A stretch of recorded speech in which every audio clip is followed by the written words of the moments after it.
Hey everybody, it's Craig with Smartphoneenvy. I got a great face-off for us today. A couple of Sprint heavyweights. The Samsung Epic Touch 4G versus the Motorola Photon 4G. Before we get to the face-off, I want to thank my friends over at Best Buy Mobile for setting me up with the Motorola Photon 4G. If you're in need of a smartphone, make sure you stop by Best Buy Mobile. All right, let's kick this off. Epic Touch 4G weighs at 129 grams, lighter of the two. Sports a 4.5-inch Super AMOLED Plus capacitive display with a resolution of 40x800, protected by Gorilla Glass. Upper left-hand corner, you've got a 2-megapixel front-facing camera for video calls, and below the display, you've got 4 touch-sensitive keys: main menu key, home key, back key, and search key. On the back, you've got an 8-megapixel camera, LED flash, autofocus, video captures 1080p, full HD. Underneath the battery cover is an 1800 milliamp hour battery rated at 8 hours and 45 minutes of talk time. Taking a look around, up on top is the 3.5mm headphone jack. On the right hand side is the power and lock key.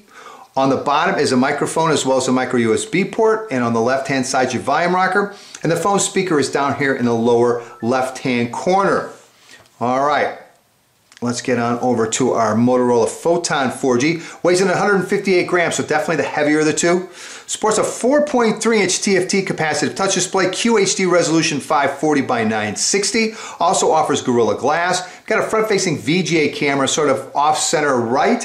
And below the display, again, 4 touch-sensitive keys: main menu key, home key, back key, and search key. On the back again, we've got an 8-megapixel camera with autofocus, this time with dual LED flash. Video capture is only 720p. The battery is 1700 milliamp hour battery rated at 9 hours on 3G.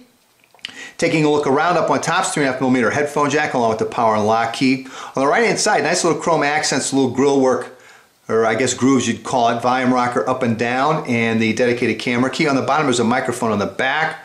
And on the left-hand side is the HDMI out as well as the micro USB port. And on the back itself, you've got a nice little chrome kickstand here at the bottom. For some reason I got it over to Footloose over there. You see it, and the phone speaker is right underneath the kickstand. And when you open the kickstand, you can set it up so that the landscape, or so that the home screen goes into the landscape mode, which is pretty slick. All right, let's talk a little bit about processors. On the Epic Touch 4G, you've got a 1.2 gigahertz dual-core Samsung Exynos processor, and on the Photon 4G, it's a 1 gigahertz NVIDIA Tegra 2 dual-core processor. Both phones offer 16 gigabytes of internal storage. Both can increase internal storage an additional 32 gigabytes with the use of a micro SD card, easy for me to say. Both offer 1 gigabyte of RAM. As far as Wi-Fi, the Epic Touch 4G 802.11a, B, G, and N, support for DLNA, HDMI out through the micro USB adapter. On the Photon 4G 802.11b, G, and N with support for DLNA, and again it has its own physical HDMI out. Bluetooth Epic Touch 4G version 3.0 with support for A2DP and high-speed data transfer. On the Photon 4G, it's Bluetooth version 2.1 with support for A2DP. Both phones offer GPS with support for AGPS. Both phones can be used as Wi-Fi hotspots. Both phones offer Android 2.3.4 Gingerbread as their operating system. And as far as user interface, on the Epic Touch 4G, it runs Samsung TouchWiz 4.0. And on the Photon 4G, I don't know what they call it these days. I'm going to call it Moto Blur. It's obviously manufactured by Motorola, so it's getting called Moto Blur. Alright, as you can see, I stopped by the Android market, downloaded the Quadrant Standard Benchmark test, so enough chit-chatter, let's kick this off. Got a good clean start on both, and I'm going to let it run all the way through, which is somewhat boring, but it gives you a little better look at the displays because you've got two great displays, but they definitely have different qualities. And again, on the Epic Touch 4G, you're running Samsung's Exynos 1.2 gigahertz dual-core processor with 1 gigabyte of RAM. And on the Photon 4G, you're running the NVIDIA 1 gigahertz Tegra 2 dual-core processor, again with 1 gigabyte of RAM. And we're through most of the graphics on the Epic Touch 4G. We're about done with the test. And then we go, pop up our result. Take a quick look. All right, 3206. And we'll see what we come back with on the Photon.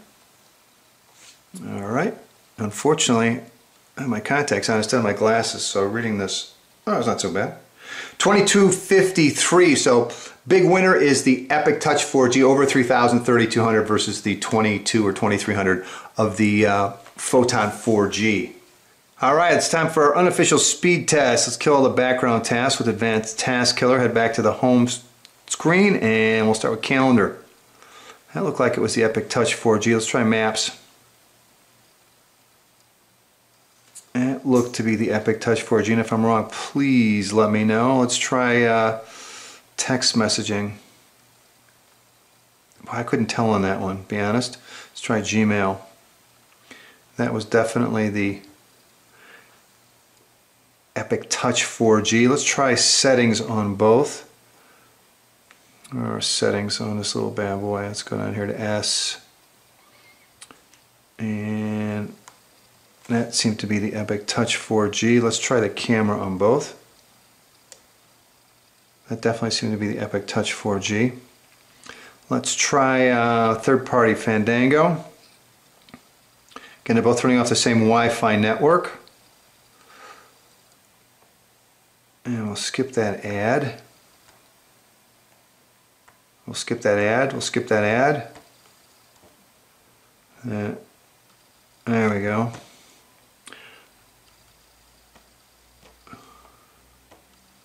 What a pain that ad is, huh?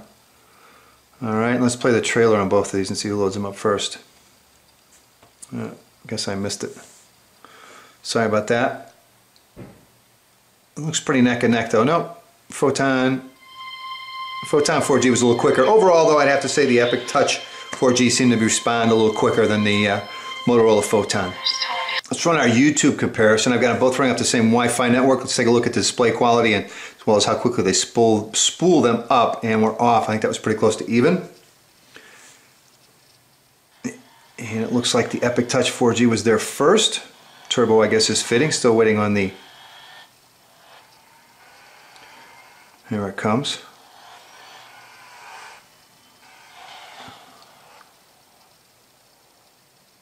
Alright.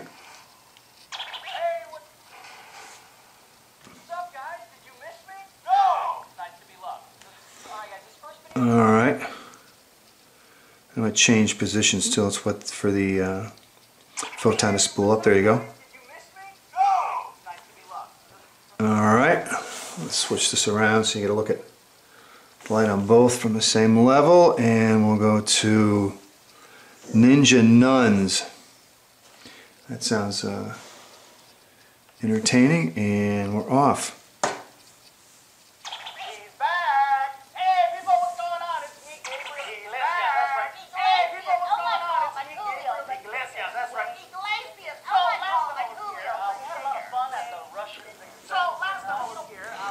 Alright, there's a look at our YouTube comparison, and again, the Epic Touch 4G seemed to spool things up a little bit quicker than the Photon 4G, and I'll leave the screen quality or display quality to your discretion. Alright, next up, little Raging Thunder 2. And we'll go to single race on both, and we'll start with the Photon. So let's hit the castle, pick Tango R, and we'll head out. Again, I'm doing this through a camera, so bear with me. I got a little wet there at the beginning, pulled it out. I'm feeling pretty good about this one. Maybe not as good as I thought. There we go.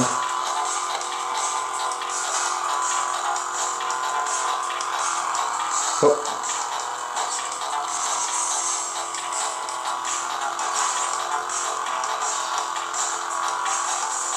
Alright, there's a lap on the Photon. We're in the castle on both, Tango.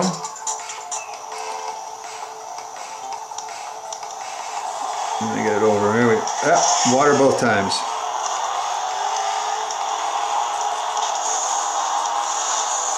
Yeah, you're out of here, buddy.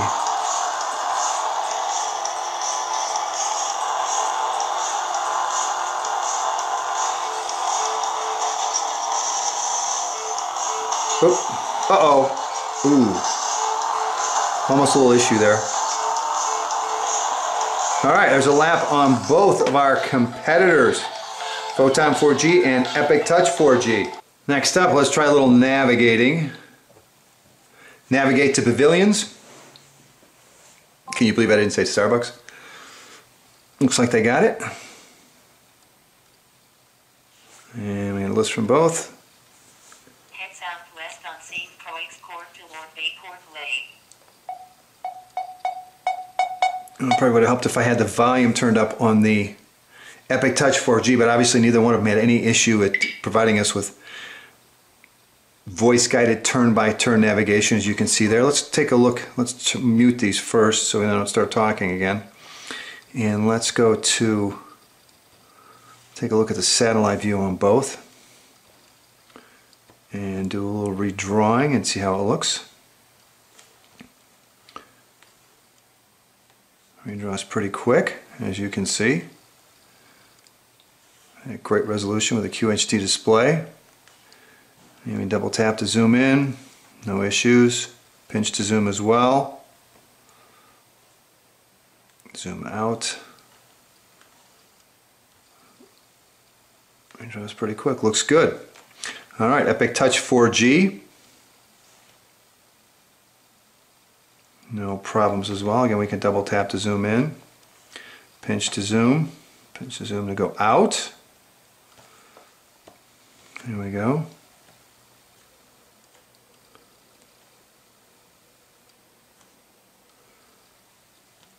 They both work no problem. Both of them do a great job as far as navigating.